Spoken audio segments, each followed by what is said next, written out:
Hi guys, എല്ലാവർക്കും എൻ്റെ പുതിയ വീഡിയോയിലേക്ക് സ്വാഗതം. ഇങ്ങനൊരു അടിപൊളി പുലാവിൻ്റെ റെസിപ്പിയുമായിട്ടാണ് വന്നിരിക്കുന്നത്. അപ്പോൾ നമുക്ക് പുലാവ് ഉണ്ടാക്കാൻ വേണ്ടി കുക്കറിലേക്ക് കുറച്ച് ഒലിവ് ഓയിൽ ഒഴിച്ചു കൊടുക്കാം.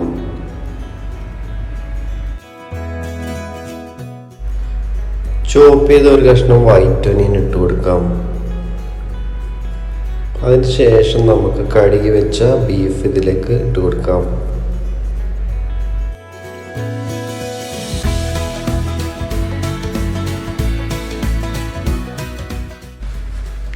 നമുക്കിതിലേക്ക് കുറച്ച് ഉപ്പിട്ട് കൊടുക്കാം. 1 ടീസ്പൂൺ ഉപ്പിട്ട് കൊടുക്കുന്നുണ്ട്. 1 ടീസ്പൂൺ കുരുമുളക് പൊടിയും കൂടി ആഡ് ചെയ്യാം.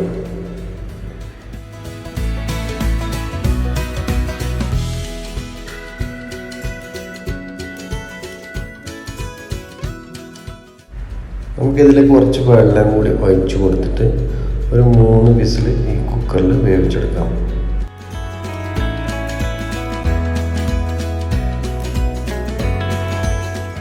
ബീഫ് ഇവിടെ വെന്തിട്ടുണ്ട്. 3 വിസിലടിഞ്ഞപ്പോൾ തന്നെ ഏകദേശം ഒരു 75% വെന്തിട്ടുണ്ട്.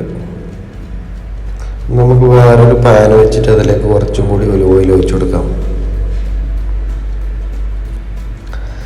ഒരു 2 പീസ് ഏലക്ക, 2 പീസ് ഗ്രാമ്പു, കുറച്ച് പട്ട അതും കൂടി അതിലിട്ട് കൊടുക്കാം. അതിലേക്ക് കുറച്ച് വെളുത്തുള്ളി, ഇഞ്ചി ചോപ്പ് ചെയ്തും കൂടി ആഡ് ചെയ്യാം. ഇനി നമുക്കിതിലേക്ക് കുറച്ച് വൈറ്റ് ഒനിയൻ കൂടി ആഡ് ചെയ്യാം.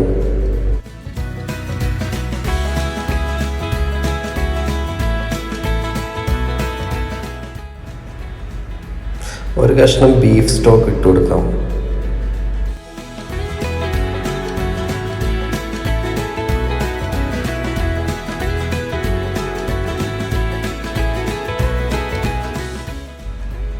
ഒരു 3 കപ്പ് വെള്ളം ഒഴിച്ചു കൊടുക്കാം. നമ്മുടെ 2 കപ്പ് റൈസാണ് എടുത്തിരിക്കുന്നത്.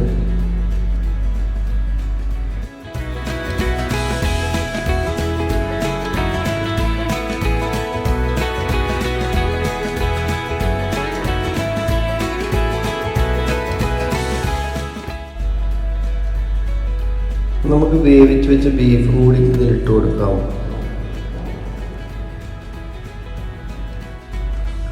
കുറച്ച് ചിക്ക് പീസ് വെളുത്ത കടല കൂടി ഇതിൽ നമുക്ക് ഇട്ട് കൊടുക്കാം. അരിഞ്ഞു വെച്ച ഒരു ചെറിയ തക്കാളി കൂടി നമുക്ക് ഇതിൽ ആഡ് ചെയ്ത് കൊടുക്കാം.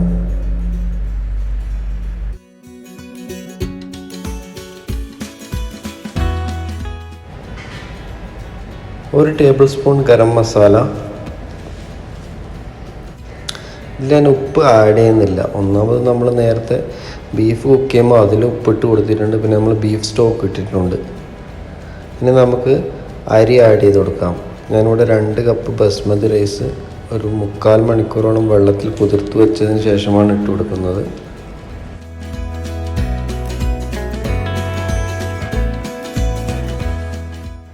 നമുക്കിതിൽ സ്പെഷ്യൽ ഇൻഗ്രീഡിയൻ്റായ ബീറ്റ്റൂട്ട് അരച്ചത് ഒരു 3 ടേബിൾ സ്പൂൺ ചേർത്ത് കൊടുക്കാം.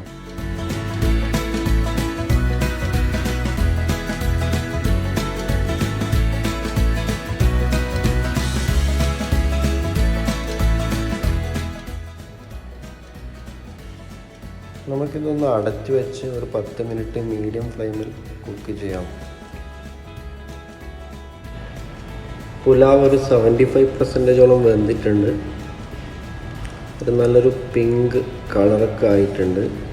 ഇനി നമുക്കിതൊരു അലൂമിനിയം ഫോയിൽ കൊണ്ട് ഒന്ന് നല്ലോണം കവർ ചെയ്തിട്ട് ഒരു 10-15 മിനിറ്റോളം ഇങ്ങനെ അടച്ചു വെക്കാം.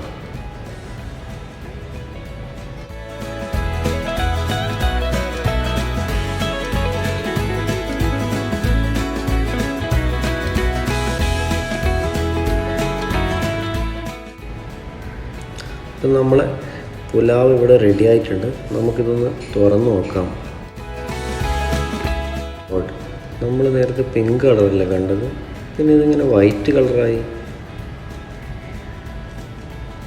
വൈറ്റ് കളർ കിട്ടുമെന്ന് വിചാരിച്ചിട്ടാണ് അതിൽ ബീറ്റ്റൂട്ടിൻ്റെ ജ്യൂസ് ചേർത്തത്. ഒരു 3 ടീസ്പൂൺ ഞാൻ ചേർത്തത്. പക്ഷെ എന്താണെന്നറിയില്ല, സംഭവം നമുക്ക് കിട്ടിയിരിക്കുന്നത് വൈറ്റ് കളർ തന്നെയാണ്.